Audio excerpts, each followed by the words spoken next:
That's amazing. Yeah, let's call the meeting to order.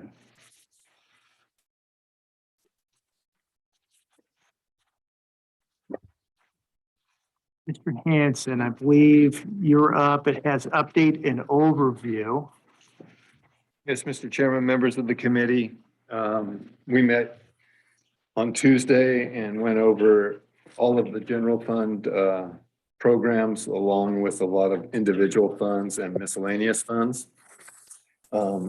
Everything that I proposed in the budget was tentatively approved. There was one wish list item, and that was a $10,000 addition to the CASA program.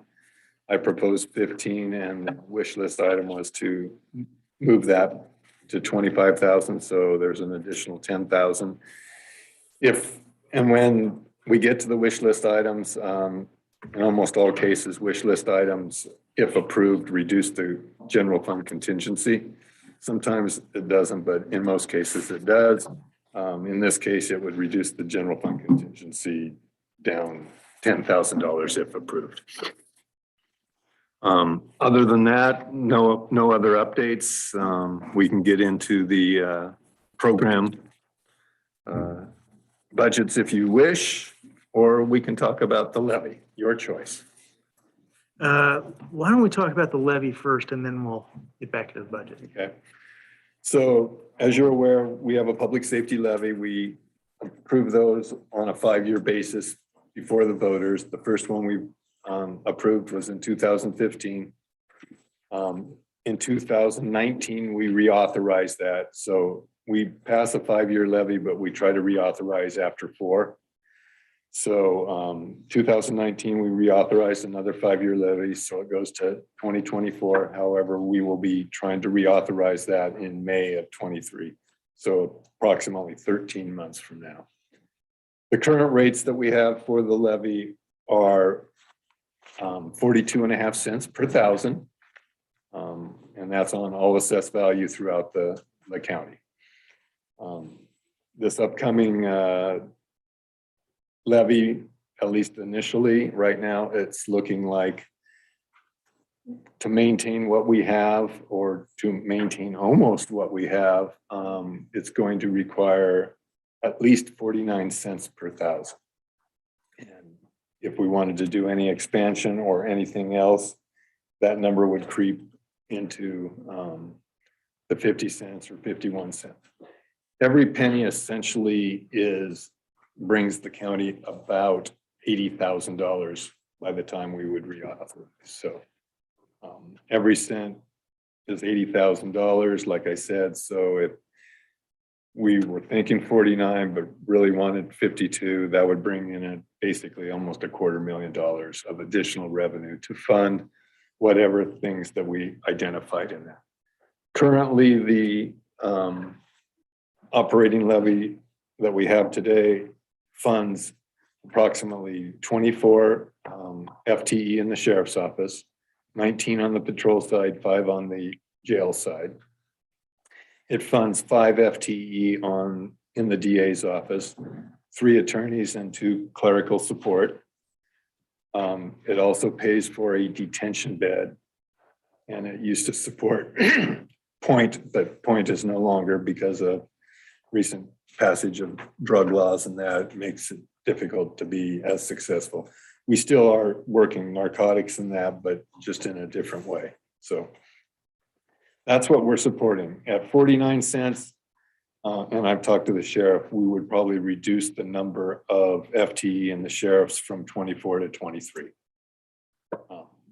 And then in the DA's office, it would remain status quo.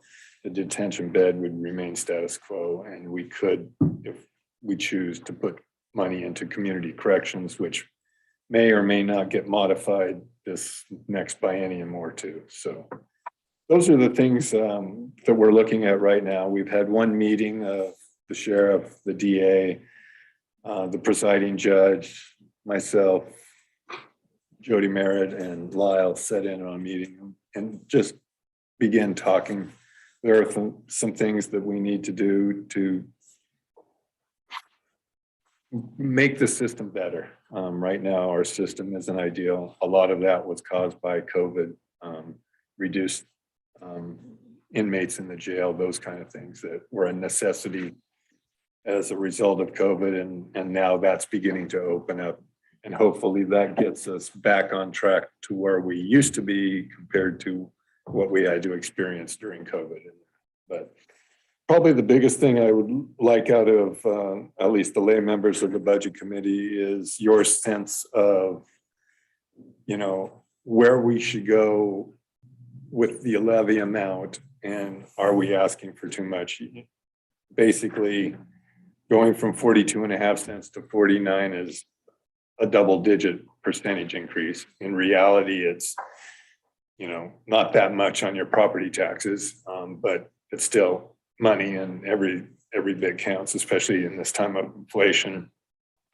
You also have a different view of public safety in the last 4 years, probably than you did when we reauthorized in 2019. Maybe not in Polk County, but in society, or at least in the United States, I think there is movements that weren't always positive for law enforcement and that. So, just a general discussion of where we are and where you think we can go in Polk County. So it's kind of up to you. If you want to ask questions, I can answer almost anything, at least on the number side. You had mentioned that there's one detention bed that's part of that. Juvenile detention bed. Okay, so that's the bed in Yamhill. Yeah, one of the beds in Yamhill. We help fund that. Any further discussion or input? Got a very outspoken crowd this morning. Yeah.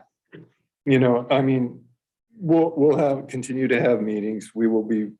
I will have to be putting together a bunch of stuff probably in November and December to put before the board. We will have at least 2 public hearings. We will have maybe 1 or 2 informational hearings for the general public to come ask us questions.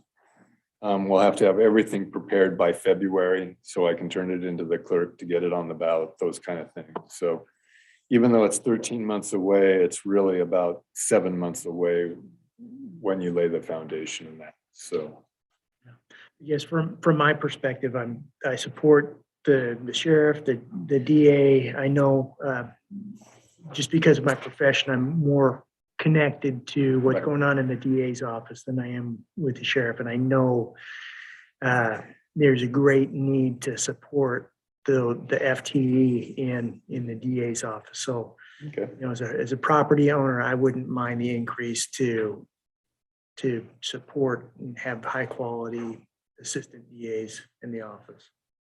Well, and with some of the recent legislature that's come out of Salem, we have to have somebody that's looking out for the general public with in rural Oregon is the way I look at it, to address the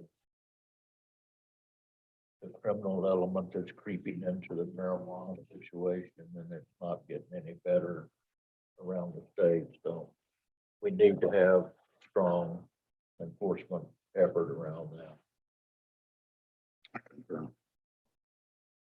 Mr. Chair, I would also add that as I out talking politics these days, this is the new normal. I mean, it's unfortunate, but it is what it is. And Oregon's taxation system puts us in this place. Oregon's policies on timber harvest and management puts us in this place. The federal government's policies on natural resource management and harvest puts us in this place.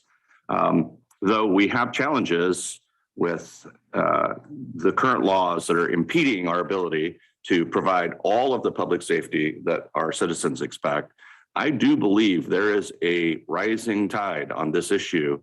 Measure 110, I think, will end up being repealed before this is over with. And we cannot be in a place where we have gone with that flow and allowed our criminal justice system to be depleted and not keep it healthy and current.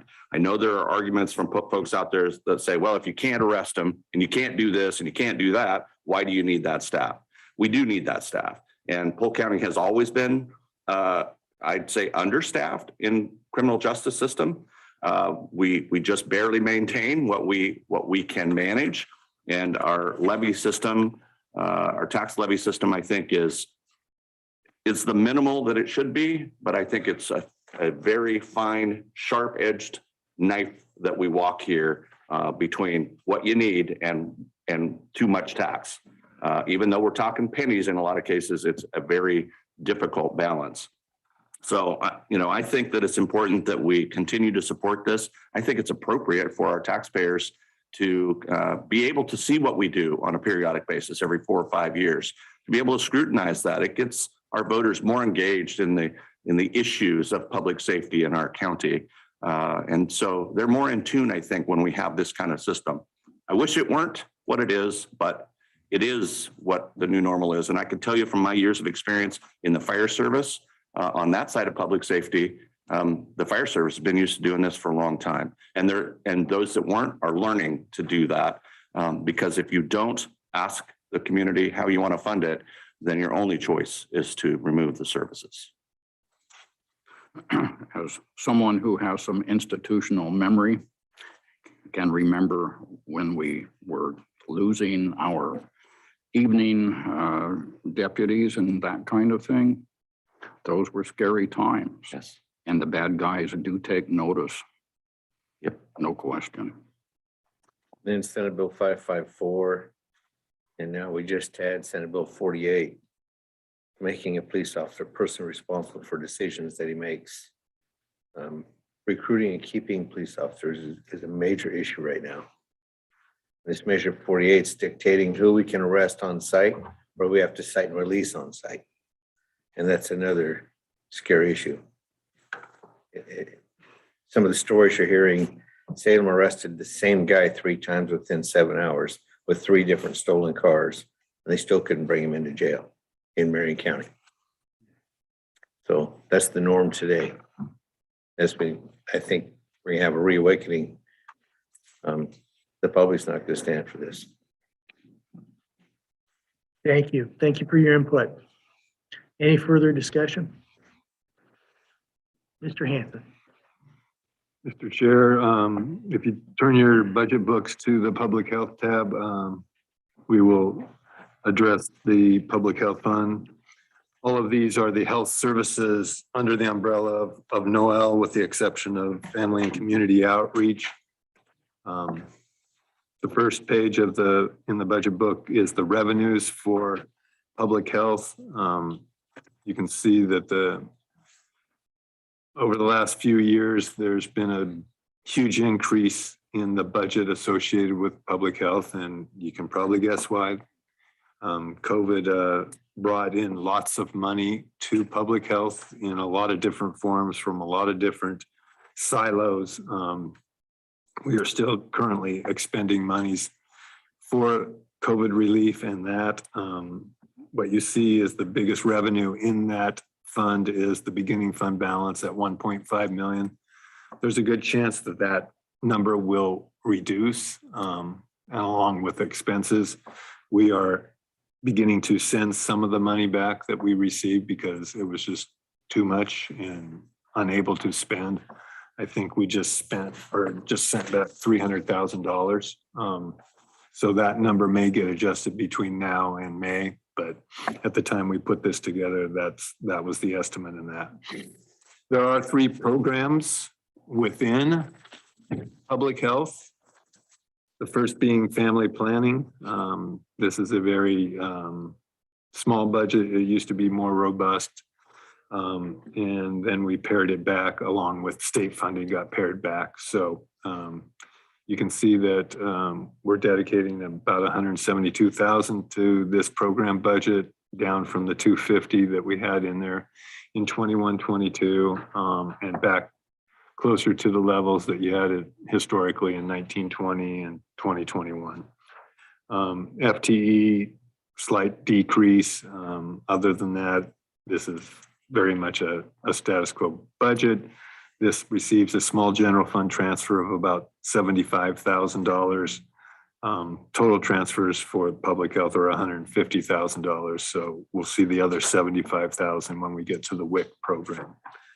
You can look at statistics in that on the previous page. Slight increases as the county grows, but not anything out of the abnormal. So the other program, which is basically the blanket program for public health, is general health. It has a number of programs within that umbrella.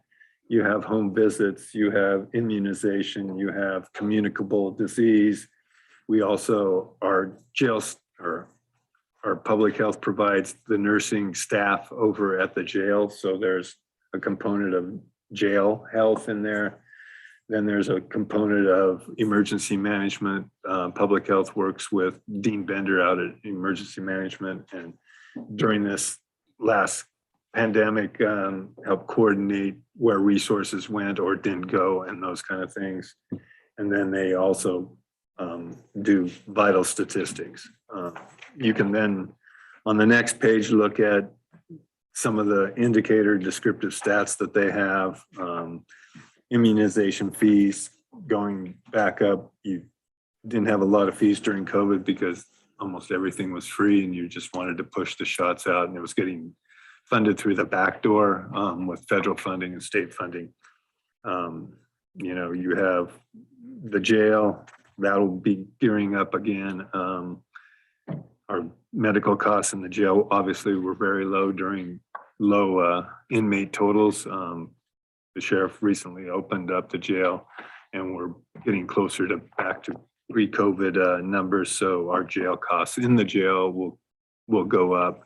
It probably won't hit pre-COVID numbers yet, but it'll be on its way. So overall, if you go to the detailed budget on page 6, you have a slight increase in FTE. In general health, you have a big increase in materials and services. And again, this is still remnants of COVID and some of the COVID funding we received. There's big questions on whether that all the COVID money will need to be returned if unspent. They may modify it and tell you to put it into prevention and that to help ease the pain, hopefully when we have another pandemic and that.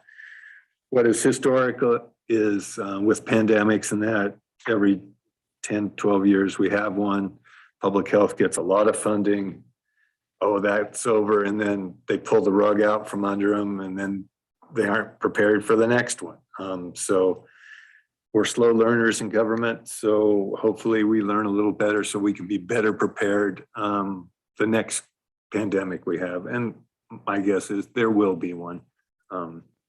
Hopefully not soon, and hopefully COVID is continuing to be done, not get, you know, a booster in there or anywhere. So the other thing you'll have that public health has never had, we began it last year, was a contingency. Again, that's a lot of leftover COVID money that may or may not have to go back. So that contingency, like I said, could disappear come May, depending on how we have to shuffle the deck and that. And then the last program budget we have is WIC. And that is a federally funded, well, they say federally funded. It's federally funded, but it doesn't cover all the expenses. So we transfer general fund money in the amount of $75,000 in there to cover the expenses of our WIC program. WIC has been a long-standing program. It was pre-Greg, so it's been around for 40 plus years. And I think it's even closer to 50 years. But this program is long-standing. It's valuable to the community and to the mothers and the infants. So the goal was always for WIC to pay for itself. In reality, it never paid for itself. So Recently, we just put a general fund transfer in there. You can see that in 2021, we didn't transfer any money to public health just because there was so much money flowing. Couldn't justify just throwing more money in there. When the dust settles and everything is figured out with COVID and that, the general fund historically was around 300,000. So in 2021, we only provided none. In 21, 22, this current year, we will probably only provide 100 or 150. This budget has 150, but 2 or 3 years from now, my guess is you'll be back up to that $300,000 mark. If you want to maintain services, unless the state and federal government decides to better fund public health to be better prepared for the future. So that's public health in a nutshell. They did an amazing job. Our staff over there worked lots of hours involving COVID and that, and they did a very good job of everything. They went above and beyond the call of duty. So that staff deserves, a lot of credit for how well COVID was addressed in our community and in our county. So I wanted to get that on the record, just so we have a thank you for them for all the hard work they did. So. Thank you, Mr. Hanson. I want to echo your comments about how well the public health staff have done in managing the COVID response here in Polk County. Any further discussion? Yeah, I have a question / concern. I think one of the byproducts of public health doing such a wonderful job on the COVID issue is that some of our our nurse resources have not been able to devote time to family planning and other public health services. I'm just curious, Greg, I'm seeing a 0.59 FTE in the family planning.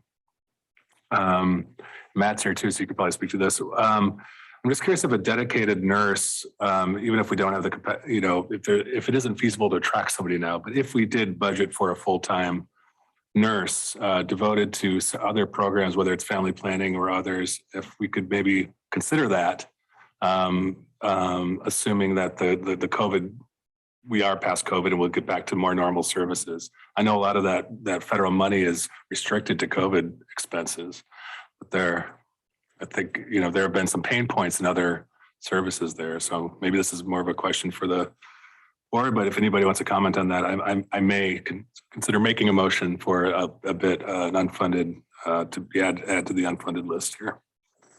At least open it up for discussion.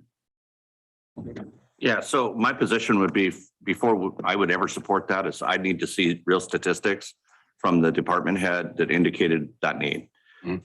Right now, I don't think that their need supports your thinking in that regard, but I'm not sure we have a nurse at all in the family planning, devoted to family planning. and a lot of that is because, with coordinated care organizations and our implementation of partnerships across our health systems, we're trying to get people to go see their primary care physicians. So that is the job that we're trying to do in healthcare. So it's not arguing one way or the other. I'd just like to see the stats, because in my world and working with CCOs, that's been our push. Let's get people to primary care. Let's get them to their physicians and stop using the public resources any more than they absolutely have to. Yeah, I would contend that that's a both and. Being in Fall City, there's a lot of folks who are on OHP and eligible who do not have primary care. We're working on that to try to get some school-based health center in Fall City and other really remote rural areas. And that's part of my bias, is I'm hearing that from families that, hey, we need more accessible healthcare, and that's not always a solution for families. So perhaps it is a question for Noel. But I don't know what the solution is, I suppose, but I would like to be budgeted for it in case that is a strategy that could help fill that gap. Right. So just history for the budget committee. Obviously, we experienced COVID and hopefully we are coming out of that. We do have a new public health manager that we recently hired, who I believe is going to do a wonderful job. I would like her to have at least a few Yeah. months under her belt and then maybe report to the board, 2-3 months from now. You always have the ability to add things during the operating year. You also have ability to modify this budget in May. You have the ability to modify it again in June when you adopt it. There are a lot of areas or a lot of times when you can modify the budget. Like I said, family planning used to be very robust. We had a program out of Western Oregon. It was just much bigger. And as time has gone on, a lot of those resources shifted to,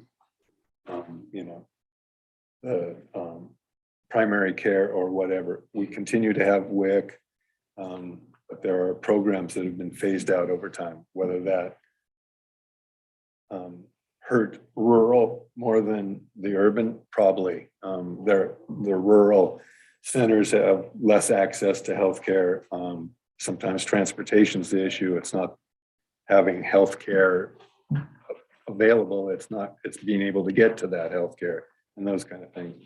But my suggestion would be to wait and let our new person assess.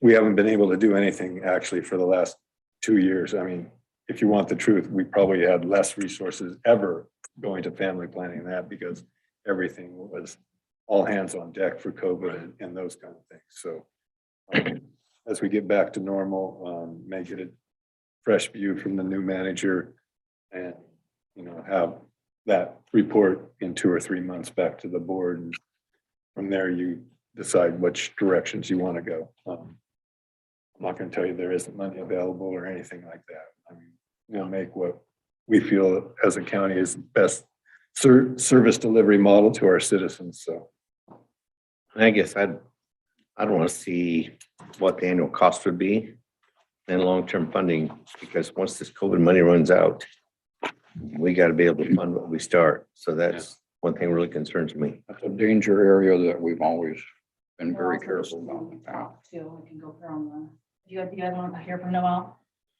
Yes, Great. please. And that sounds like a good path, reasonable.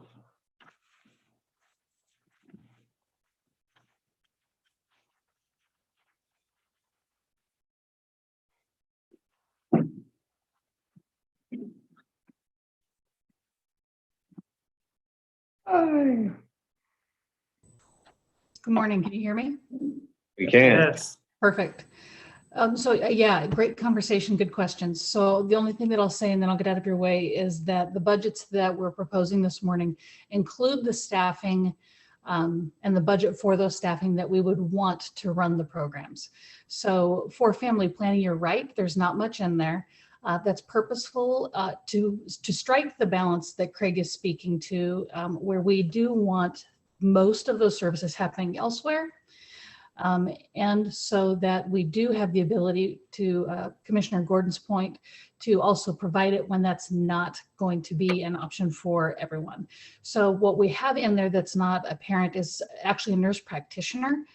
And so that can sometimes end up as a, she is in there as an FTE. I believe she's actually as a temp. And so it is a little bit of an awkward representation as far as how she shows up in that FTE portion. She was a contracted position previously, and I think at this point it's actually a temp position, so it's not insured, so it ends up looking a little bit different. But we are doing that attempt to strike that balance so that there's enough in there to meet that need that's necessary where we can't develop that service in the community, but that is our intention, to have those set of services primarily elsewhere, because you're right, that's not what we want to be in the business of within public health. But the budgets we're presenting are loaded with the positions that we believe that we can support financially and that we need to run these programs effectively.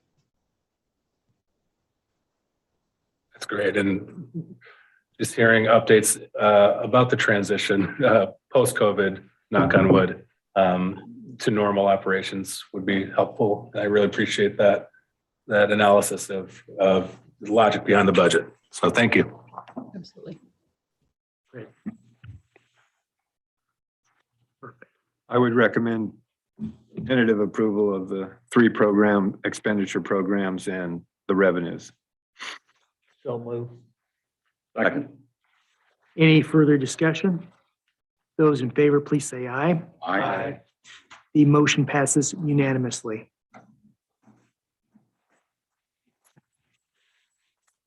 Next tab in your budget book is behavioral health. This is the biggest individual fund outside of the general fund. This is the current status quo best guess budget.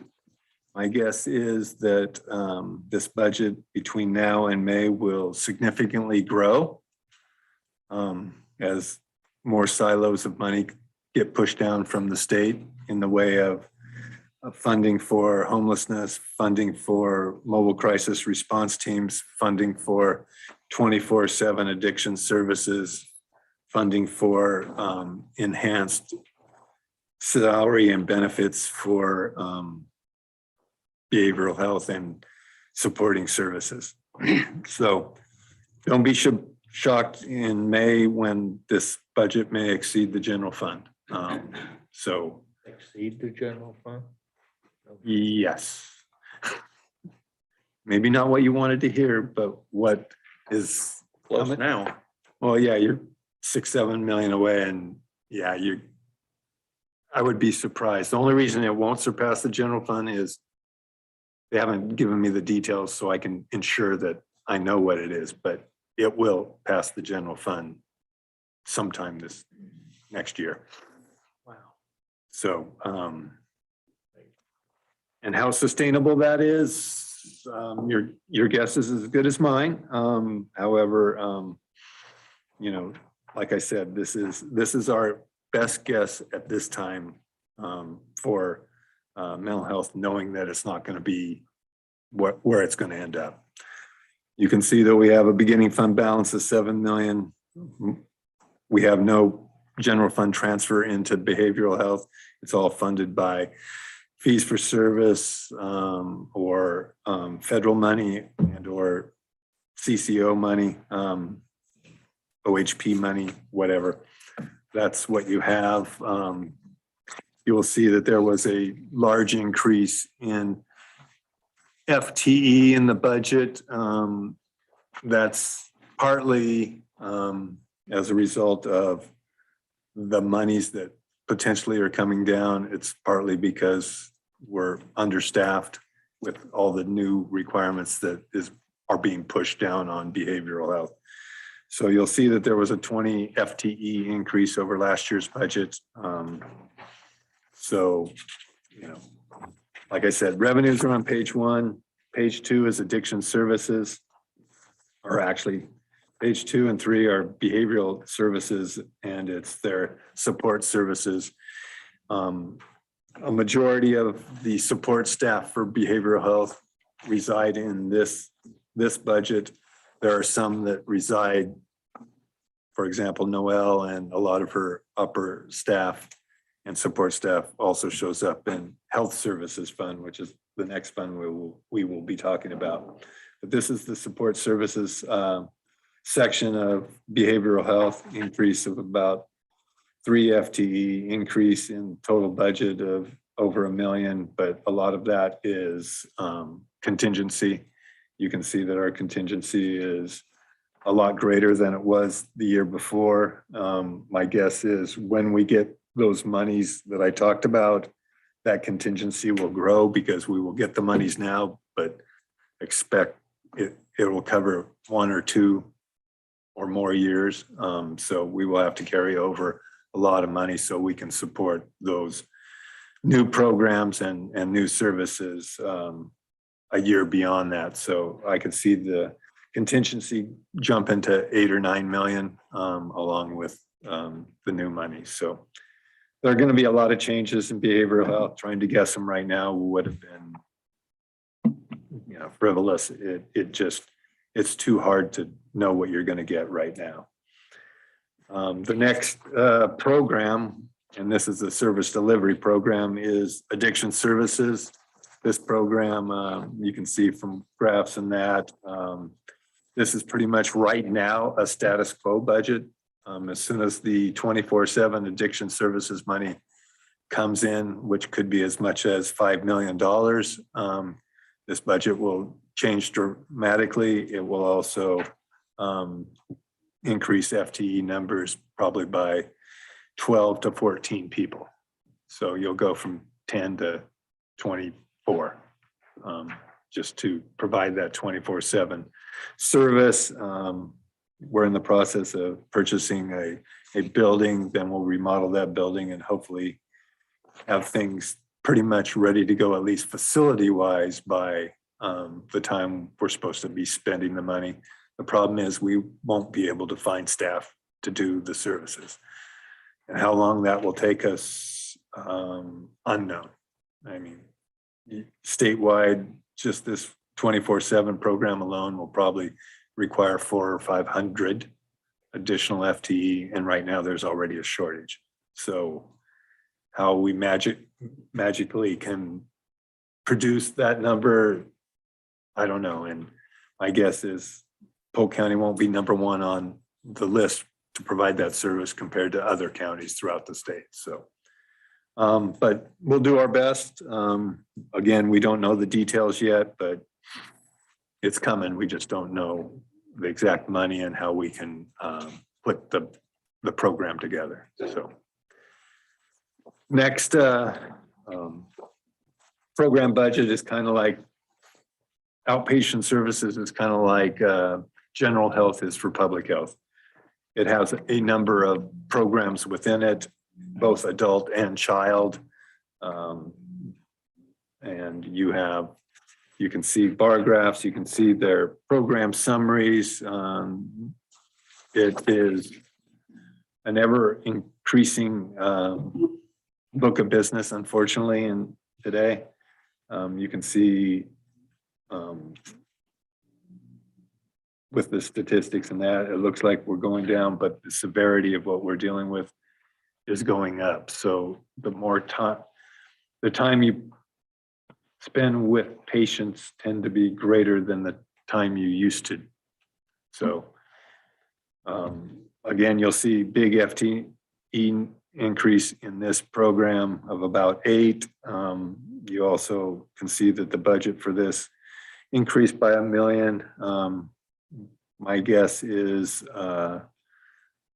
some of those MCRT services and all that will show up in here. So you'll get increase in that. The MCRT is the Mobile Crisis Response Team.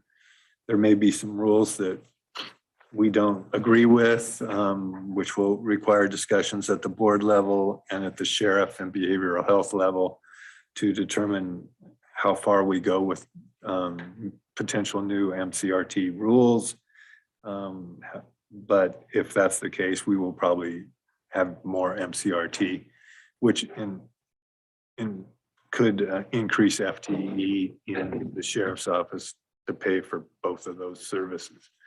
So we're still kind of waiting for the direction that we're going to get from the state. We know there's money coming. It's just whether the rules that apply to that money are acceptable or not at the board and staff level. So then the next program we have is developmental disabilities. This is the DD program. You can see that there was an increase in FTE here also. This program used to be severely underfunded. Lobbying efforts at the behavioral health and private areas have got this funding to a more adequate level. Finding these case managers and is going to be the more difficult thing, but I think funding levels have finally got to the appropriate levels. The last few years it's been in the 2 million. Before that it was in the low 1 million. So they've been a concentrated effort to continually increase service delivery for the DD population of that, which was like I said, probably underfunded in the past. So we have one more program, but it's for history, the sub-grant program. When I first got here, and probably the first half of my career, this sub-grant program rose from about 1 million to 14 or 15 million. All the money used to flow through Polk County and then get distributed to all of the homes and those that the state figured out, why do we need to send it to counties? Why don't we just send it to them directly? Voila, light bulb went on. So way back when the mental health budget went from like 21 million down to 6 million. And now you can see that the 6 million's grown to 26 million and climbing. So mental health is the biggest behavioral health, the biggest growth area in the public sector of any budgets, at least at the county level. So overall, like I said, $26 million fund that's going to grow to well over 30, probably at least by May, if not by May, by June. And all of that money is federal and state money? Yeah, there is no general fund money. There is no plan, or at least in my proposed budget, to provide general fund monies. And historically, it's been that way. So what Forever. happens to all these people that we have on staff or that we hire when all this money disappears? Are we gonna go through the same thing we went through a few years ago that Blair and I remember really well? I remember it real well too. And you probably remember it really well also. I would like to tell you that that won't happen. I really would, but It's going I to. can't. So there is an effort to increase the salaries of these people dictated from the state down to the counties. They've set aside 132 million to adjust salaries in the behavioral health field. That's statewide. And that's supposed to cover a biennium. I got this information yesterday from Noel. How much of that money is directed at Polk County, how much is needed at Polk County, do not know those details. At least on that effort, this 132 million is supposed to be distributed over the next biennium. And then during that biennium, they're going to raise fees and rates 30% for OHB, which is supposed to fund this. Whether that occurs or not, we don't control it. If there is a downturn in federal money and state money, we will probably have to lay off people. The problem is we may not have hired them in the first place because they weren't available.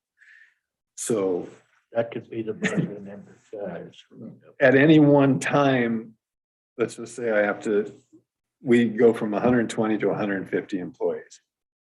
I don't think I can get the 30 employees. So we're going to have the money. We'll just sit on it. We'll build beginning fund balances on that until we can get the people. If we fully get staffed to 150, then your concern will be in play. In between, probably not, at least in the near future. I've always said there's an adjustment to behavioral health every 7-8 years. It's now on a 15-year streak right now, or at least 12-year streak. So I hope it doesn't occur, but I don't see how they can keep pushing out that much money. I really don't, but as long as the feds can print it, I guess you can push it.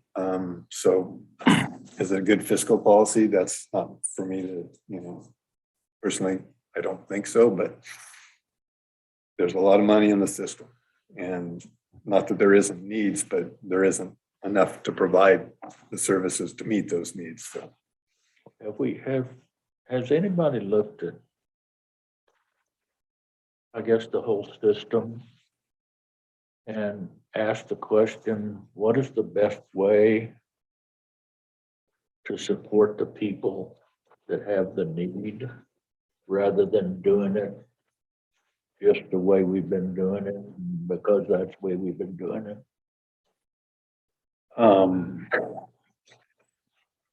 you don't want to get out of here by noon.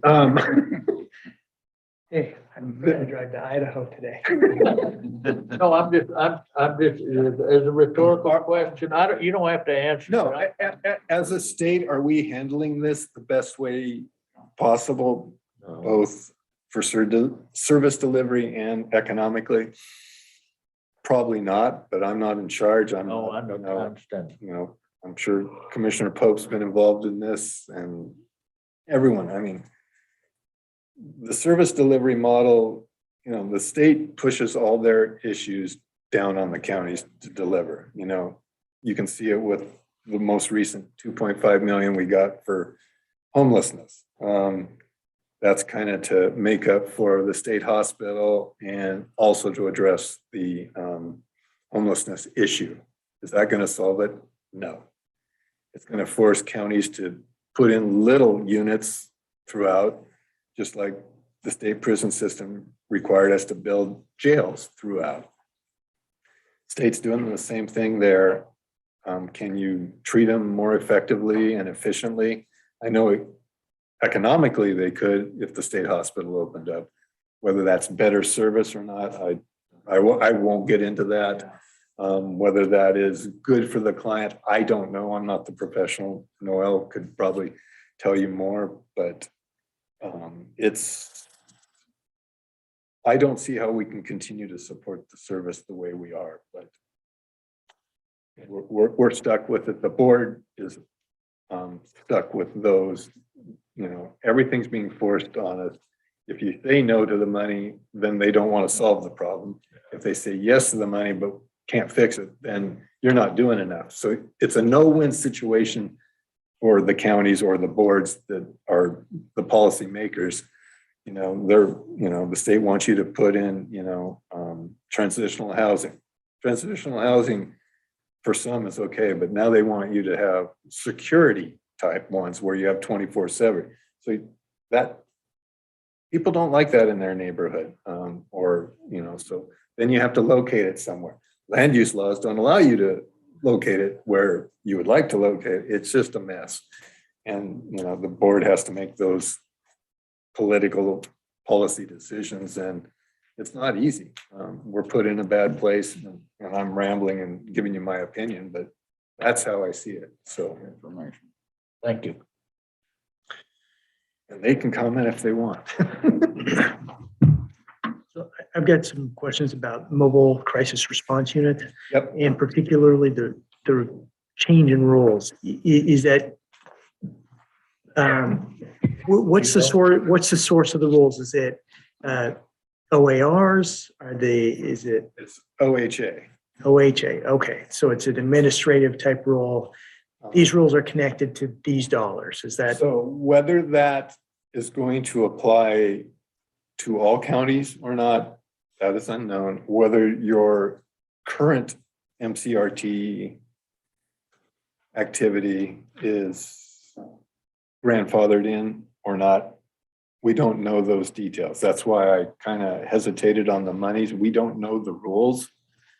And if the rules to our belief or standards aren't safe, we may or may not take that money. I don't know.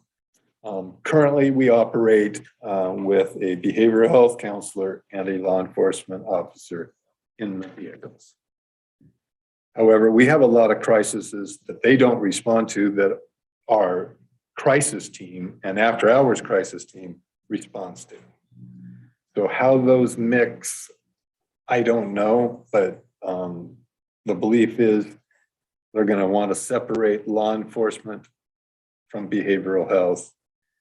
And you're going to train up your people at 911 centers to determine whether the call should be a behavioral health call or a law enforcement call.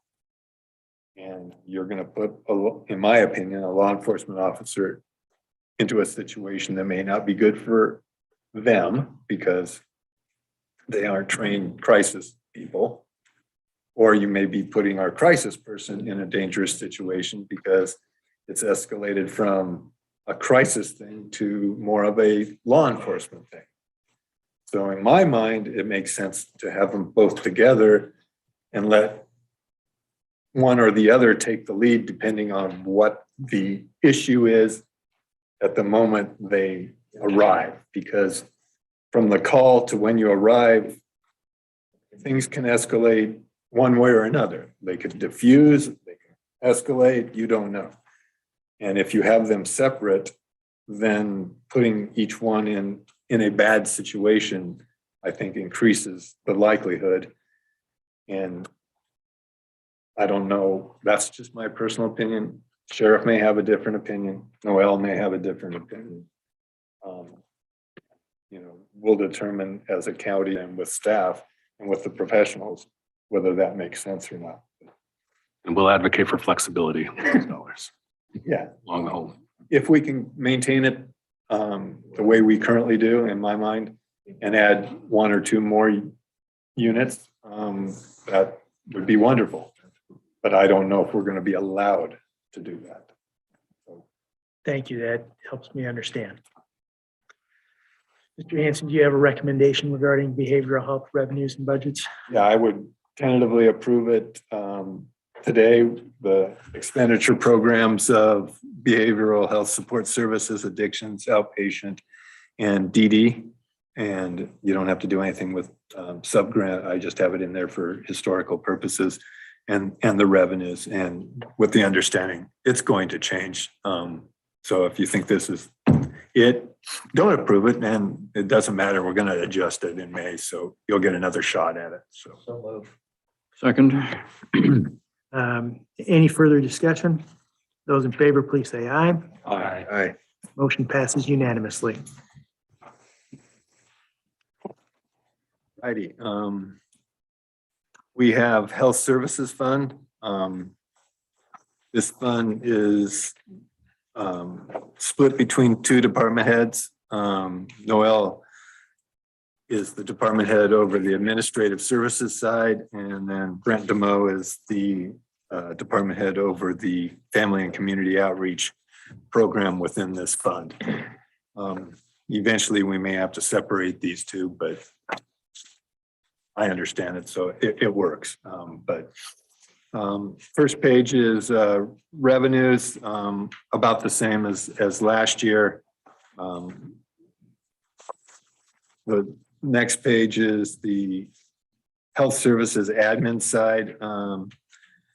Have about the same FTE on page 3, and you have about the same budget, a little less than last year, but not much, and that's mainly the result of FTE not growing and being reduced somewhat. We put some of the FTE that were in here, or any additions, they show up now on behavioral health support services. That's why they increased. So it's not like we're reducing all our staff in this program. It's just we kind of reshifted things in that. So I would say that from the health services administration side, this is a very status quo budget. Will it change? Probably not much.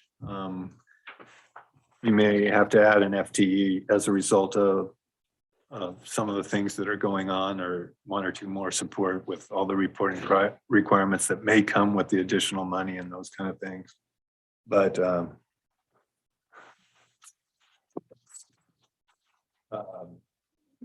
nothing that's going to really affect this fund. The next program within this is family and community outreach. They are out and about throughout the county providing numerous services. You can see in their program summaries and that you got multiple pages. Probably the biggest elements that they do are the school-based mental health services. We're in all of our schools. We've increased the numbers in all of those schools. Those schools pay for that fully, other than the couple I mentioned for ARPA that we're phasing in. But the amount of work that they're having to do inside schools has dramatically increased or shifted in severity as a result of COVID and not having school, and the social interaction and those kind of things have been difficult on the younger youth in in our school systems. You have family and community outreach, drug and alcohol prevention. We have early learning, parenting classes, a whole bunch of those things that Brent's team is providing. You have service integration, which we perfected, I would like to say, and is now being copied throughout the state in a lot of places, of getting all the players in a room talking about issues and figuring out the best way to serve clients and to break down a lot of the barriers that existed in the system. And I think we have very good communication with all of our partners, better than I would say any county in the state by far. So our ability to provide services or direct people to appropriate services is greater than anyone else. And that started before Brent got here, and Brent has continued that on and even increased those connections and ties with service providers and that. And then we just have the basic family and community outreach programs. Brent does a lot in the food resource area. Brent's team does a lot throughout the community. He's basically, or his program is the service delivery model that we address in the health and human services arena. And they do an incredible job. When there's a need in the community, we tend to step up and do it. And then we try to pass it on, but sometimes it gets passed right back to us. And that's the thing that is the most difficult to maintain in that. But Brent's team and the work that they do are very good. There's going to be, like I mentioned, a new dedicated fund between now and May, and it's going to probably be homelessness or whatever fund, because we're getting so much money that is attached to that. We're going to be one of 8 counties that are a pilot program to help look at the problem. It's a community effort. We have all of our cities within the county with the exception of Salem. And then the tribe is also going to be involved, and there will be some nonprofits, and there'll be a group looking at the problem, developing a plan. Like I said, we got 2.5 million, or we're going to get 2.5 million that behavioral health is going to receive. I'll probably not put that in behavioral health. I'll probably put it in this fund as a placeholder until the work of the pilot is done, so we can see how we best use that money after they've developed their plan. That's at least the plan we have right now. But the work that Brent's team does is very good. It's very beneficial to the community. They're a great department to provide that service. They're always on the go doing things and trying to make things better in the community. So those are the 2 programs. Brent was back there. You can ask him any question you want, or not, He's very proud of what he does. The hardest thing to do with Brent sometimes is reel him in and to modify his efforts, because there's plenty of ideas. They just don't always make the best sense for us, because we can't sustain them or we can't do this and that. So, but never a shortage of ideas, never a shortage of enthusiasm by his department. So Government can be innovative. Yeah, contrary to popular belief. and we're very lucky to be our size, because we still have the ability to be innovative and address problems quickly versus large counties that have to go through a long and lengthy process before they can get anything done. I'll just add with that homelessness coordinated office effort, that is a partnership with the state, but it is focused on prevention. How do we prevent the problem and rural Polk County from ballooning into something we can't control, like we're seeing in Salem. So we're seeing an uptick and we want to prevent. Thank you. I want to compliment Mr. Demo on all of his hard work and recognize the significant impact that you've had on Polk County and express my appreciation. Any other comments? Move to TA. Is there a second? Second. Those in favor, please say aye. Aye. Motion passes unanimously. So still within this tab section is another fund. It's a Veteran Services Fund. That's the last pages of your tab, like I said. We started Veteran Services 4 years ago, 5 years ago. We started it in January. We had some hiccups along the way, at least in the first year and a half. Since then, we have got very good staff and moved the program forward, and probably is arguably one of the best in the state, if not the best. We provide services in the veteran services arena. There is no geographic boundaries. So you have people, if a veteran in Yamhill County hears good things about Polk County, sometimes they come down and seek services, or Marion County or Benton County.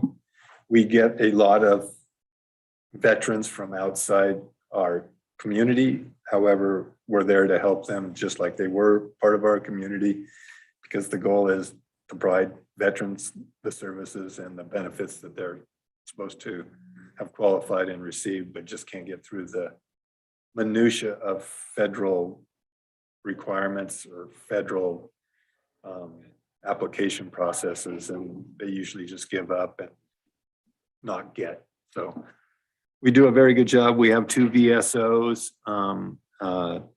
We provide general fund support to this. The support that the state gives us is not adequate for at least the services we deliver. And I don't want to reduce those services.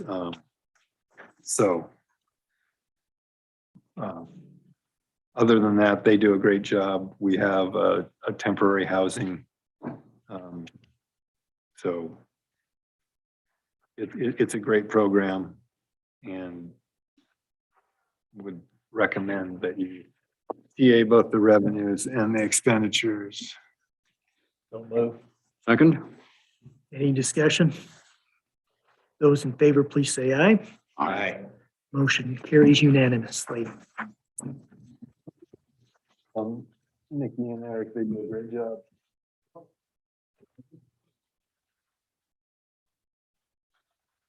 All righty.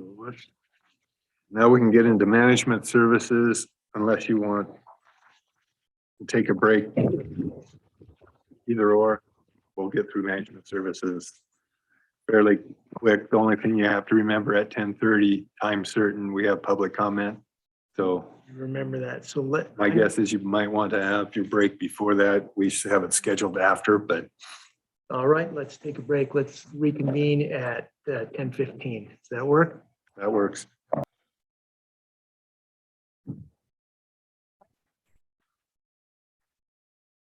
Mr. Hanson, I believe we're back on the record. I don't know if we're staying on the record outside of court. You guys say that here? Sounds right. So next next fund is Management Services Fund.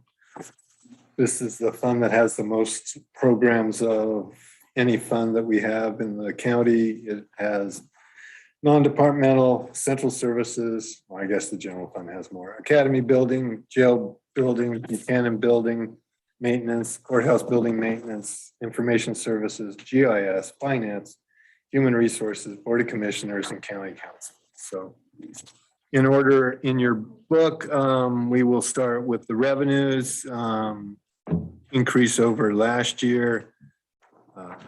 Not a huge amount, but I think we've added a few staff and that, but revenues are pretty much self-contained. They're charges, internal charges to our departments or outside users of our services. So it really isn't dependent on anything other than internal departments. So the first one is non-departmental.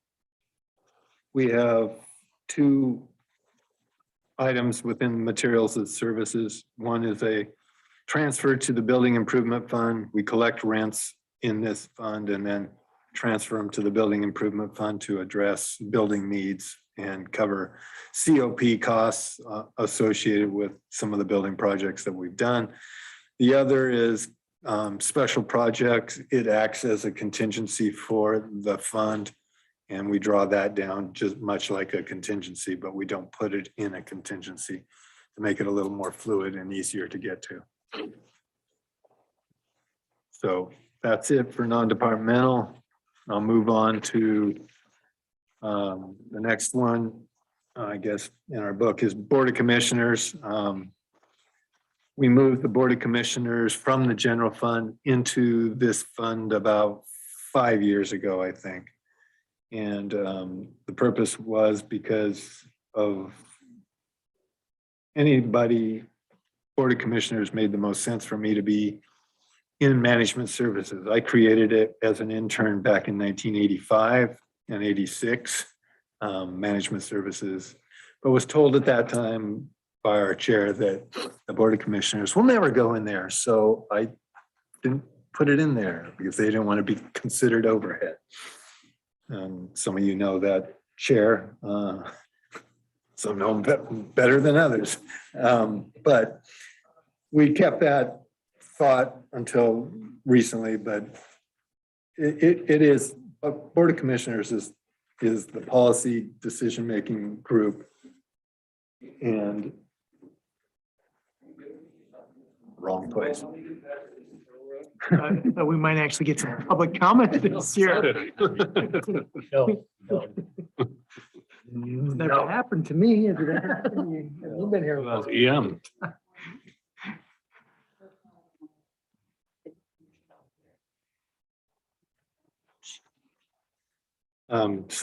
But they are part of overhead. What you have in here is the 3 commissioners' salaries and then some of their materials and services costs and dues and our workshops and conferences, travel expenses, which we haven't been using very much recently. Whether that changes or not determines on what things are necessary statewide or county or outside of the state. Next program budget. Somebody's been running up the photocopying bill here. Yeah, it's probably me. No. It's probably. I had to have a little fun with you there. Sorry.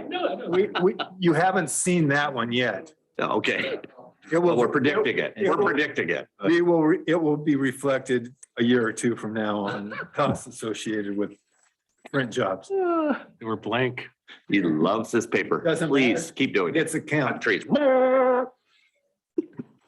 Jeremy had a little trouble with the printer the other day. It was a mishap.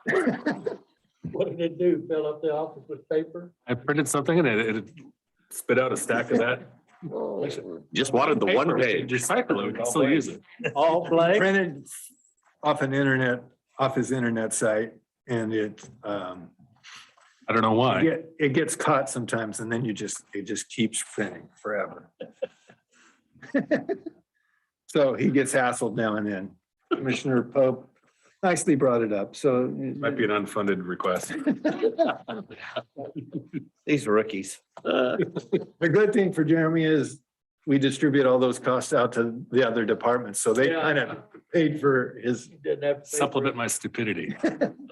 No, I thought we were gonna do an unfunded request for 3 boxes of paper. Right. Commissioner Gordon there. So my own line item.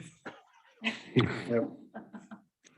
So next program is central services. That is where we control most of the centralized activities, the copiers, the phones, the postage, those kind of things. We also operate a small stores that departments buy office supplies through and those kind of things. We also run the motor pool out of here and the costs associated with that. All of the charges within central services tend to get charged back through user fees and or management services costs. So they recover through fees and that of user departments about 60% of their budget, and then the other portion of their budget is covered in management services charges. And you'll see not much change there. You have Academy Building Maintenance is the first of our maintenance for buildings and that. Academy Building houses family and community outreach, public health, and behavioral health and health services admin. We have a dedicated staff over there. We have not much change anywhere. It's pretty much a status quo budget. Some of our outbuildings for behavioral health and that are staffing occurs here too. We provide custodial services for our S-curve property for behavioral health. We provide services for our West Salem property for behavioral health. And then we will probably end up, when the Wells Fargo building that we're buying, we'll be providing that services over there too. But this is pretty much a status quo budget. And not much change there. The next one is the jail. We provide services, custodial services in the jail, at least in the non-jail portion of the jail, custodial services and maintenance services throughout the facility, both in the inside the facility and the court areas and the lobby and those kind of things.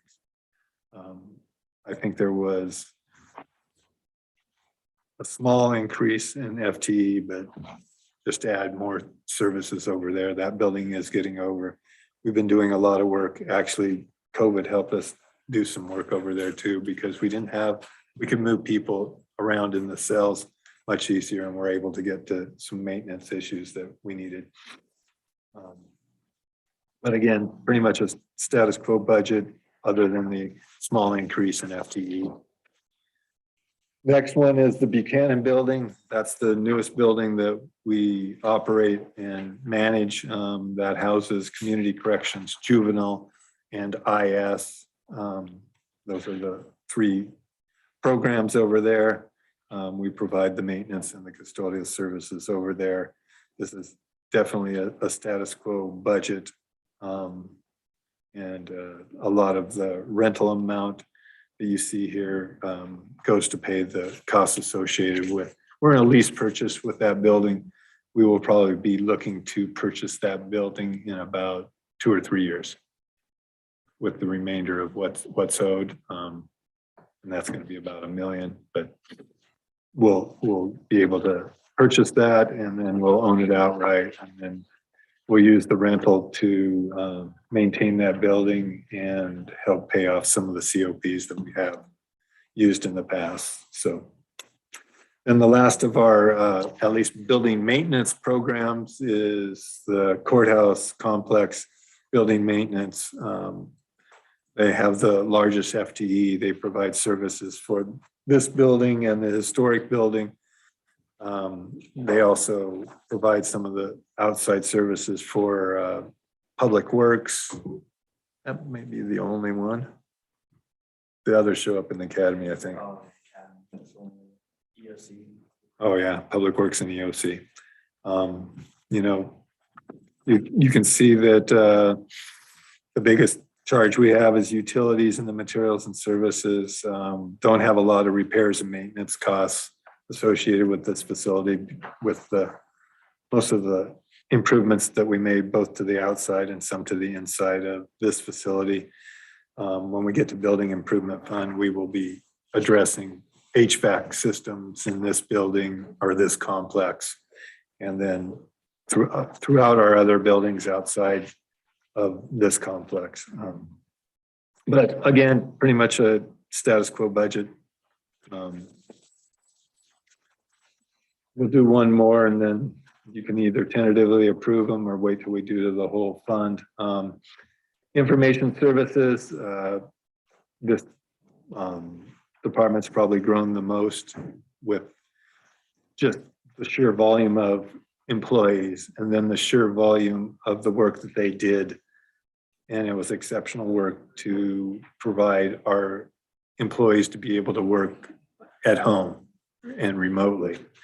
And then combine that with the added security that you need when you're working remotely and accessing and the continued upgrade of firewalls and security and those kind of things.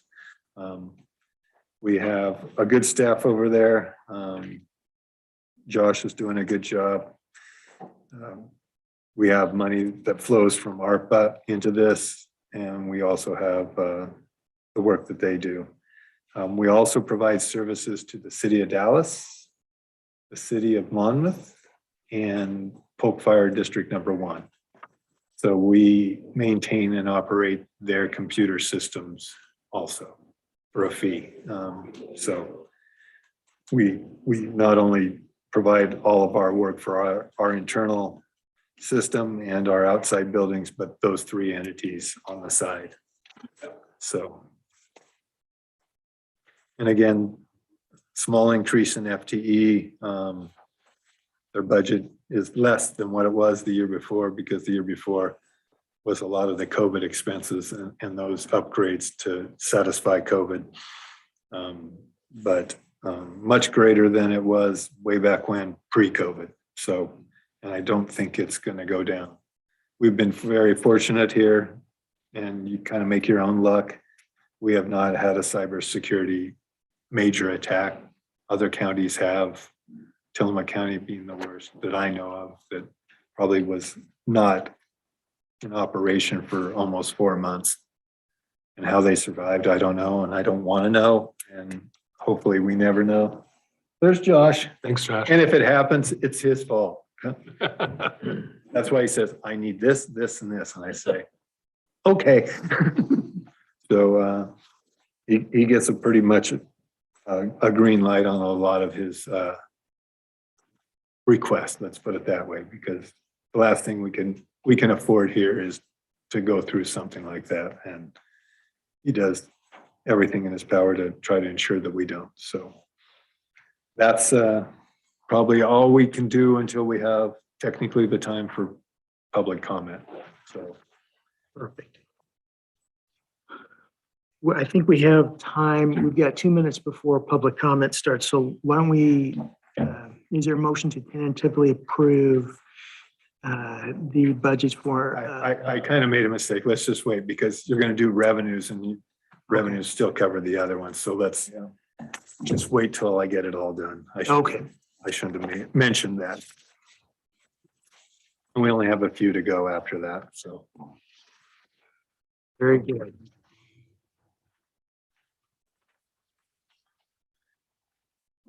Chair, I do have a comment on one of these I'd like to place before we vote on it, if I could. I think we've got 1 minute before public comment. Can you, well, I'd like to place in front of the board to take a look at possibly putting additional funds in repairs and maintenance for the academy building. We've done a beautiful remodel inside, the rooms and now we have our daycare, but the entrances and the outside could really use just a jump facelift, a couple of leaks that we could get repaired, I think, before it becomes more expensive down the road. Okay, well, we can look at that and come back with that. A lot of the improvements over there are being funded by behavioral health because it's soon to be their own building. So, and I have 750,000 in their budget for buildings and those kind of things. So, Excellent. Yeah, I was thinking ARPA, why we had it. yeah, we'll make it work one way or another, whether it's behavioral health funds, county funds, or ARPA funds. We can address that. It's awesome. it is now 10:30. It's time for public comment. I see no members of the public here. online? Well, they are members of the public, but they're also county employees. Caitlin, you have 15 minutes.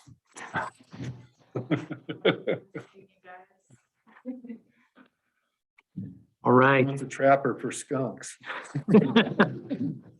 I thought we had one. We They do? do, but I don't think they address skunks. Yes. Yeah. But they might. No, he got 8 skunks removed from West Salem for us. Just hire the trapper. Neighborhood. They moved them out of West Salem and moved them out to. Yeah, Put 'em out of your house. they transplanted them out to Caitlin's house. Trust me, they did not move them out of West Salem.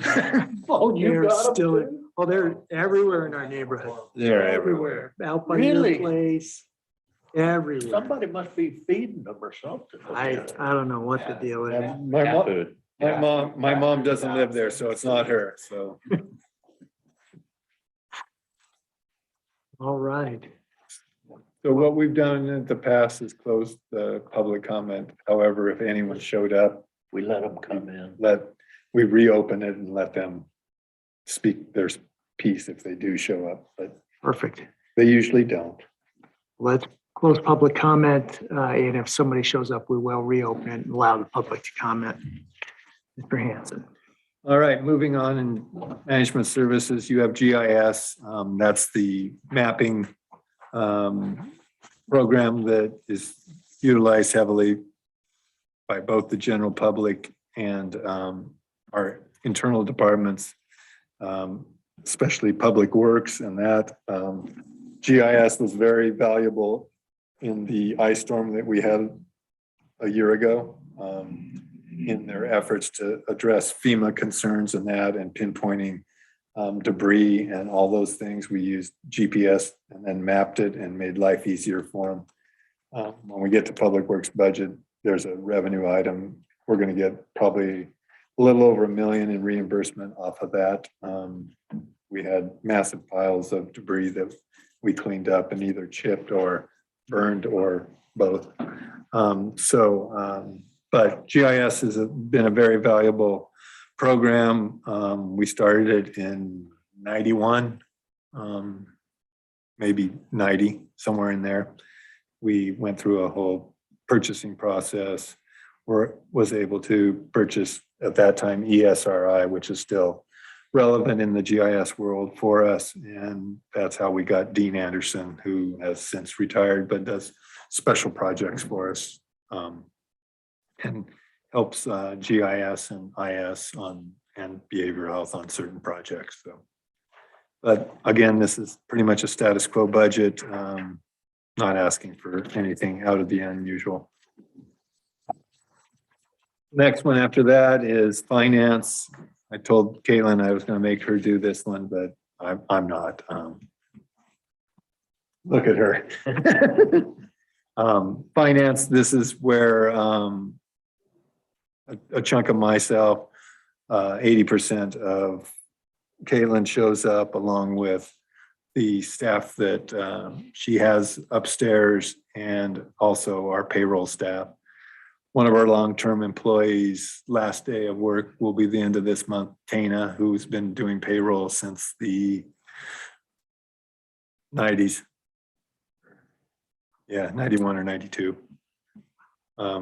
And she's been the only one doing payroll for that time. We recently brought a gal down from Caitlin's office to mirror Tana for 6-8 months to determine or to do payroll.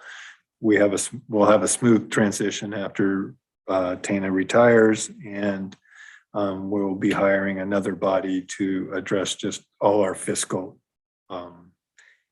not issues, but workload to, again, not have to go through the transition that we did before. We'll probably have another payroll person. So we have 2 people trained in payroll. We had issues, and throughout Tana's career, what happens if Tana gets hit by a bus? Well, we don't get paid. What happens if, this or that? And the answer was, you don't get paid, or it was going to be very difficult. So we want to ensure that we have redundancy and the ability to make sure that all our employees are paid accurately and on time. We do use a service, ADP, and we'll continue to do that and probably utilize its functionality a lot more than we have in the past, because we have new, we Wow. tended to be set in our ways. We do. So, but overall finances in good shape. We're still waiting on our current audit. Our auditors have had severe staffing problems, not unlike everyone else. And they recently got acquired by a company in California too. So that transition and losing auditors and those kind of things, we're still working on it. I think it's very near completion. So we will be approving the 2021 audit then, and then we'll be going right back into 21-22 audit at year end, and then throughout the first 3 months of the next fiscal year. But this is where we pay for the audit. This is where we pay for a lot of things that we end up doing in the finance. Next one is human resources. That oversees this program. We have Matt and two bodies in this program. Part of Matt is throughout our facilities and the other things he oversees. Part of me is in here, but that's mostly for union negotiations and those kind of things. And can we pay this or not? Those kind of things. We have two employees there. We may have a retirement in this department sometime probably during this coming fiscal year. So we will be in the process of hiring a new body, or Matt might steal someone from another department. We've done that in the past, so. Worked out well. So you do what you, I stole Matt from another department, so. Is that not technically insider trading? I thought the word we could use was attracting rather than stealing. No, we pretty much steal. It's okay. Yeah, with inside Yes. steel, we attract the outside. Okay, that's what it was. So, but we'll have some turnover there with a longtime employee also, but she deserves her retirement and that. But other than that, again, pretty much a status quo budget. And then the last one, at least in management services, is a necessary evil. It's county council. Hey, now, And we'll be hearing from him, No. won't we? You get to play lawyer otherwise, so it's kind of cool, but he's probably, he's not even listening. It's numbers. He doesn't do numbers. that's why people go to law school, so they don't have to do math anymore. He will second that, I guarantee that. But this is where a majority of our attorney time is. The other part is in the insurance fund. I'm not seeing the emotional costs to office mates. There have been requests from some internal staff that they deserve hazard pay with working with Morgan and that, and it's hard to argue with, but we haven't incorporated that yet. So I'm hearing a wish list, for separate work orders for Morgan, is And that? as frugal as Polk County is, Noel is offers free counseling at any time. There we go. But overall, county council is doing a fine job, tries to keep us in line. I'd like to say we obey 98% of the time. Yeah, good number. So, it's tough. Another 2% is the risk taken. Well, I'll take the risk, so it's okay. So, but bottom line is doing a good job. So I would recommend tentative approval of all the programs and revenues. I'll make the motion. Is there a second? Second. Further discussion? Those in favor, please say aye. Aye. Motion passes unanimously. All right. I got you ahead of schedule. I can get you to Idaho quicker. Awesome. The next fund is Building Improvement Fund. As you are aware, we sold some revenue bonds or COPs or whatever you want to call them to address some building needs. We attempted to go out for a bond once or twice, was not successful, figured out another way to do it within current operating monies. And we've made improvements to the courthouse facility and complex. We put a new roof on the jail, and we've done a lot of building stuff out at Public Works. And that's the second part of Building Improvement Fund. You have a Public Works Construction Fund too. But we've addressed everything. The things that are remaining are, we've not been able to address the main lobby floor in the historic building. That would be its own massive undertaking, as we're required to kind of retain its original. Is it? Put those tiles back down? Yeah, pretty much.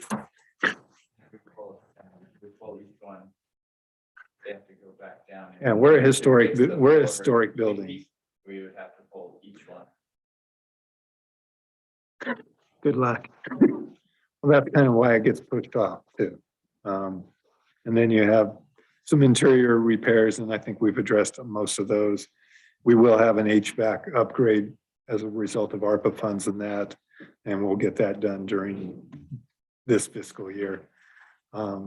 Same with this courthouse. We've replaced exterior stuff, did outside landscaping, which is getting closer to being done. We'll address the HVAC system in this building. Always have some improvements we can make on ADA. We fulfill ADA except when one of our elevators is down, and then we can't get to and from, but we do our best. But we are ADA compliant just as long as both elevators are working. We had issues when we replaced elevators this last year of balancing that and trying to accommodate in that. But now we have both have been refurbished and upgraded, and we still have problems, as you always do with elevators, but we'll continue to make our bathrooms a little better ADA and a little easier to use and those kind of things. But overall, ADA wise, we're in pretty good shape. So not a lot of activity this upcoming year. We've completed most, like I said, other than the HVAC stuff and those things. But overall, I think we received amazingly positive comments on the exterior for this building. I don't know if we heard any negative comments on that. We did receive a few negative comments on chopping down trees, and we had some tears shed in our office, and some false information that they believed in, that the big Christmas tree that we cut down was 150 years old. I saw it put in 1989, so no, it wasn't 150 years old, and it had been there forever. It even got, some people thought it was the hanging tree. No, hanging tree was at the south end and all that kind of stuff. And it had been long removed even before I got here, but there's sentiment in trees and you hear it. And then when this is finally completed, and probably in 2 or 3 years after the trees grow a little and that, they'll be happy as clams. But you hear the pain now and then and the false rumors and those things. The budget for them is on page 2 and 3. We separate them in academy and courthouse, and we pay our COPs out of here that we have COPs for the academy building. We have COPs for the courthouse building. So you can tentatively approve the revenues and the expenditures for this program, and then we'll talk about Public Works construction. So move. Second. Further discussion? Those in favor, please say aye. Motion passes unanimously. Actually, we may not have Public Works construction in here. I'll print it off. So we won't do public works construction. It'll take me 1 minute after we get through public works. After that, I'll get you public works construction. And that's my fault. I probably didn't give it to Nicole, and as a result, it didn't get in here. So. So let's move on to public works. Public works. Todd Whitaker is the public works director. He oversees all the programs within public works, which is admin, county shops. We have a road maintenance section, a road construction section, surveying and engineering. And then we have a separate fund that is public land corner preservation. It's not presentation, it's preservation fund. That probably carried over from Sierra, but it's the public corner preservation fund that it was started in the late 80s, early 90s. So we'll go through public works. You can see that revenues are almost $1 million more than they were last year. Partly that is gas tax. We put this budget together without knowing the cost of gas, whether that influences the amount of travel or not, unknown. My guess, the pent up travel of COVID may outweigh the cost of gas, but I don't know. That may also shift people to be purchasing hybrids and electric cars, which don't help our gas tax revenue. Or if gas prices get higher, whether they remove the gas tax at all at the state level or that, don't know. So your next pages are a Polk County annual report. They started this, I think, last year. It was in your budget books. You get a message from Todd Whitaker, but that's probably not worth reading. Or it might be. I haven't read it, so It's very nice. It doesn't sound like him at all, but it's very nice. Who edited this? Heather probably wrote it. Yes, there you go. You're right. No, but Nice job. I would say when it comes to public works, myself as an admin officer and our board is more in tune with current public works activity than any other board in the state. They know what's going on. A lot of counties, they may see their public works director twice a year. You see Todd down at the board level. He's either coming to see me or coming to see Lyle or coming to see Morgan at least 2 or 3 times a week, if not more. So, you know, we do have a very good understanding of where we are in the public works workload and what's going on and how things are going. You can see the org chart, you can see funding and everything. Obviously, the primary source of their funding is gas tax. And that is dedicated funding. You can't use gas tax money for cops or behavioral health. It's dedicated funding, much like behavioral health money is dedicated to them and those kind of things.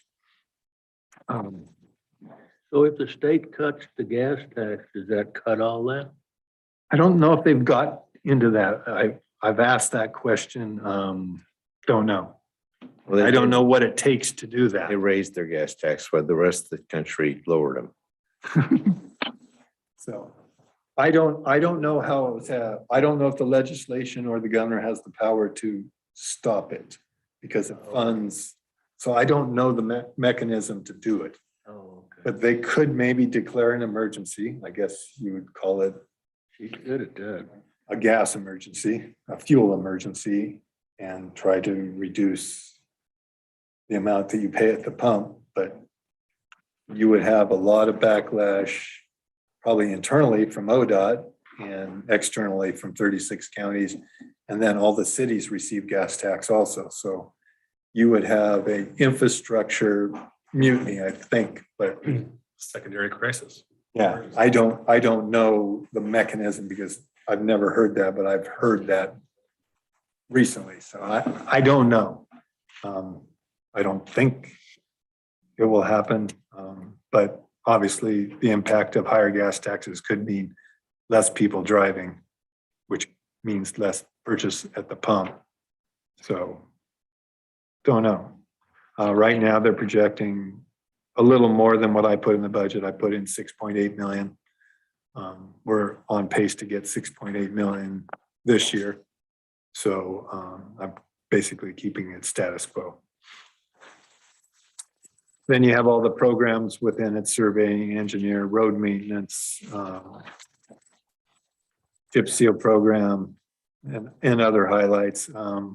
Our public works crew is very busy, very small. We contract out a lot of services that other counties try to do in-house.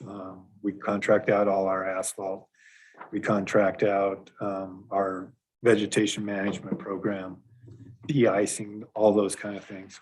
We don't build our staff up so we can handle everything. We'll contract out, trucking and those kind of things when we have special projects.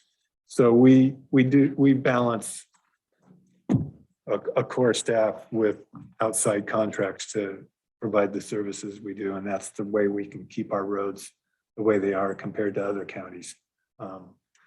Too many counties build fiefdoms and try to do things. Certain counties do chip seals on their own. They do a mile or a mile and a half a day. Sometimes we do 6 or 7 a day. That's just the difference of how we operate and how public works that aren't attached to their board and oversight and those kind of things operate. So roads have always been a big priority since I've been here. I got that entrenched into my thinking early, public safety and roads. So that's always been the focus of the 2 main things that we provide.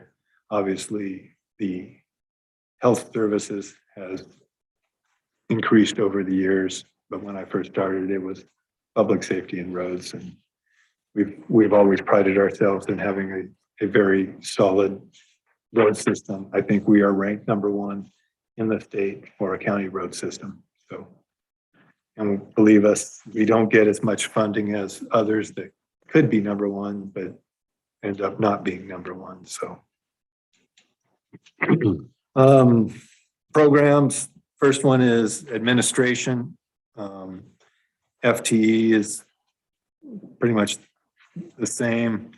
You have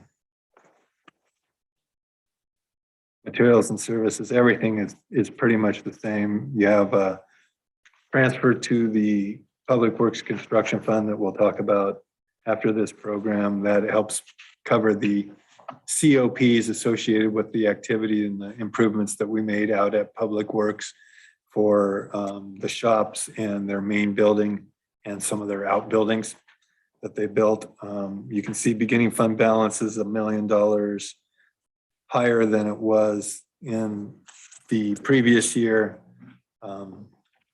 And that's due to lag of federal funding and those kind of things. You can also see that contingency is bigger than it was last year. So we're holding some of those monies in reserve. The next program is shops.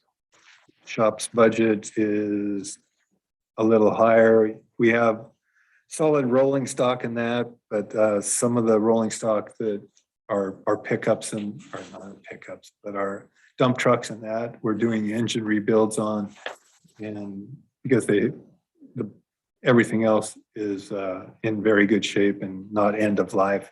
So we rebuild those usually once during the life of the trucks, and those are $40,000 a pop in those, but new trucks are a lot more than that. Let's put it that way. So, and we still get very good trade-ins if and when we purchase both our dump trucks and or graders. Government equipment is usually well maintained and usually have a very good resale value, and or the manufacturers tend to give us very good trade-in costs. to keep our purchase costs low. We used to have to lease purchase our equipment way back when we didn't have adequate funding. Now we purchase it outright when we go and buy those things. But shops maintain it. We have 3 mechanics out there. All do a very good job. They also maintain the motor pool fleet and all of the sheriff's fleet. And sheriff's office would tell you that they do a great job and don't change, please. Next program is road maintenance, which is where the bulk of the work is done in at least the work on the ground. Let's put it that way. It's the work that the general public sees. This is where we maintain our asphalt/gravel road system. You can see the statistics on page 20. You can also see the costs associated with operating supplies, fuels, contract services, road maintenance, all those things. You're going to notice when I get to the detail area on the next page that we have put in what we are guessing as best guess. You will notice that operating supplies, fuels, chip seal, asphalt, everything is increasing. Our contract services. Asphalt isn't increasing only because we're doing less asphalt than we need this current year. But we've added a surplus cost attached with, if we're gonna hire out truckers to truck our stuff, their gas is gonna go up, so their cost to us is gonna go up. We've noticed a large increase in striping and paint, whether that's supply chain issue or whatever, or just the sign of the times. We have, Just finding paint can be a problem. and that is becoming more difficult, but striping paint, more expensive. All the chemicals for de-icing and vegetation management, all going up. Everything is going up. And this is probably the one department that gets affected by all those going up because they're fuel related or inflation related or supply chain related. Machinery wise, we aren't, this is a low year. We've done a good job in buying rolling stock. We're in very good shape there. The vehicles are buying 3 pickups just to replace. They do a good job of rotating out their high use vehicles to lower use, and then eventually either passing them down to the fairgrounds or to our maintenance people, or we sell them sometimes too. But going to do a lot of chip seal compared to last year. Last year, I think we did 8-10 miles. This year, we're going to do over 30. So that's why chip seal's up. We're doing our bridge people are doing a very good job trying to address bridge issues. There's a new system that the state uses, and they give us like 30 days notice to correct changes. Otherwise, they put weight limits on you. We're trying to be a pilot where we're getting that notice a little early so we can address it, not in 30 days, but more like, 2, 3, 4 months early. So we can order the supplies to address the needs so we can prevent having weight limits. We're in an issue right now with them on one of our bridges. So we'll see how that plays out. I'll give you an update better in May. We haven't got the official notice yet, but we'll address it and we'll do our best and try to maintain the traffic as best we can. The next one is road construction. Road construction is where we do our major reconstruction of a road or do something that is special outside of the maintenance. We're going to be looking at doing Grand Run Road. In the future, we got to rebuild that because Grand Run Road was built. We didn't anticipate it becoming kind of a side route so people didn't have to deal with Valley Junction and that backup of traffic there. A lot of the truckers now cut off at Grand Run Road and then get onto Highway 18 sooner there. And we didn't prepare for that truck traffic, and our road is crumbling. Not yet, but it's severely, we didn't have enough adequate base or thickness of asphalt to address that heavy load traffic that we didn't anticipate when we did it way back when. But, you know, we'll take care of it. That will be a combination of efforts by Yamhill County. We'll get some money out of, because portion of Grand Run Road is in Yamhill County, and the tribe will also share in costs associated with that. So we'll get that project working down the line. We have a couple bridge projects that are probably 1 year out and won't be in this fiscal year. The planning and the design and those things will be in this year, but not in the actual construction. So, but this is where most of our, this is where we also keep our bike path money and those kind of things. So, and we do have a small loan that we took out way back when to address Falls City Road when we didn't have adequate funding. We're getting nearer the end of that, but it's only 65,000. So, and it's fairly low interest. So we just continue to pay it. And it's in a revolving fund. So they don't like us to pay it off early because that skews their mindset. So we just keep paying 65,000 a year. Next program is survey. This is all the county surveyors. Eric Berry is the surveyor. He's been the surveyor for past 20 plus years. We house, you know, 3 surveyors in this department. And we're fully staffed at this time in the survey department, which is a good thing. And then the other one is engineering. And I think we have 4 staff in engineering. We're fully staffed there. No, actually, I think we're going to be hiring one to address all the projects that we're working on now. But it's not an increase. We had it budgeted a year ago, but we needed to figure out exactly what we needed. And then I think they made that decision. So I would recommend that we tentatively approve the revenues and all the program expenses for the Public Works Fund.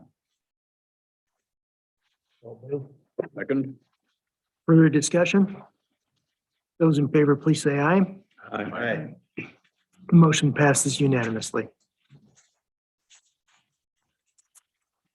So the next fund, which is overseen by Public Works / surveyor, is the Public Land Corner Preservation Fund. This was created way back when.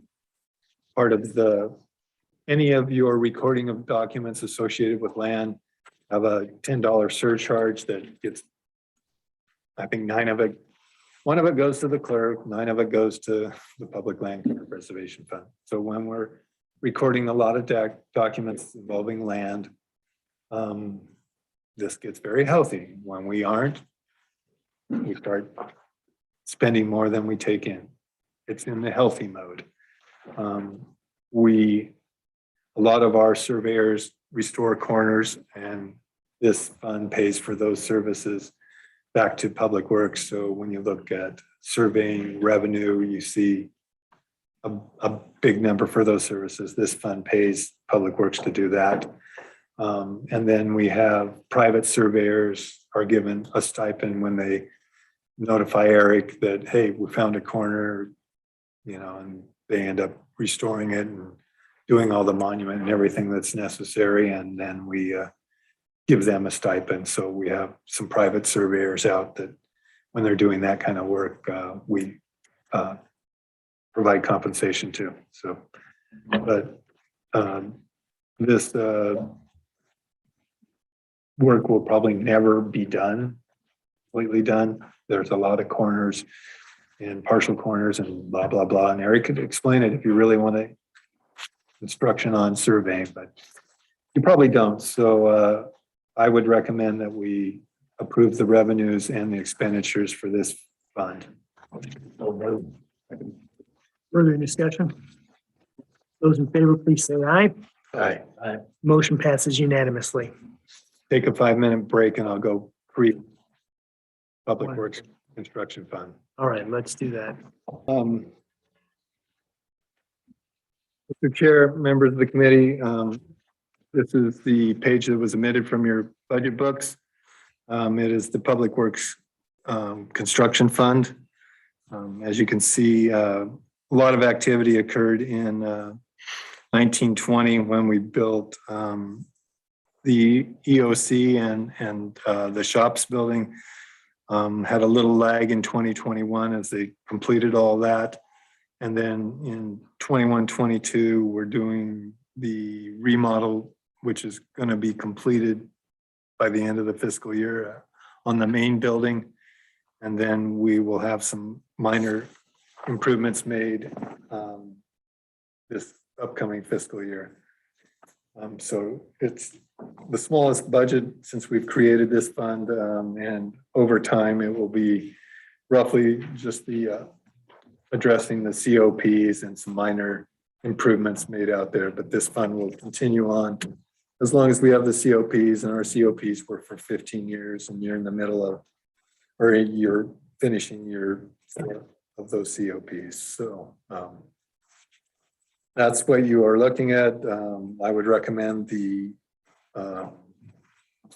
revenues and expenditures. Like I said, we will be putting in some money to cover HVAC, which we're currently doing, and then there'll be some siding that occurs next fiscal year that we didn't get done this year. So other than that, I would recommend expenses and revenues. There a motion? Second. Further discussion? Those in favor, please say aye. Aye. Motion passes unanimously. All right. So what you can go back to now is your non-departmental section.